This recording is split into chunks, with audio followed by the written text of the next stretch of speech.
Tutors, bringing learning to your doorstep.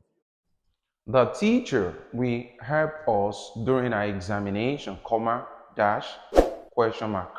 A, will he? B, won't he? C, won't she? D, will she? E, won't it? Looking at this question, it's obvious that it's a question tag question. What is a question tag?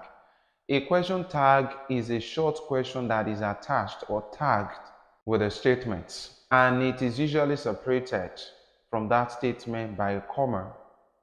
And the basic rule that guides question tag says that a positive statement should be followed by a negative question tag, and a negative statement should be followed by a positive question tag. And the pronoun to be used in the question tag is highly dependent on the subject of the statements. In this case, the subject is the teacher. The teacher is a common gender. There's nothing in the statement telling us whether the teacher is a male or a female, because a teacher could either be a male or a female. In this case, the teacher has to be neutral.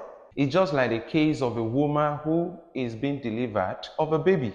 We don't know the gender of the baby yet. We ask her, is it a boy or a girl? And he's going to respond, it is a boy or it is a what? A girl. We need to use it, which is a neutral gender.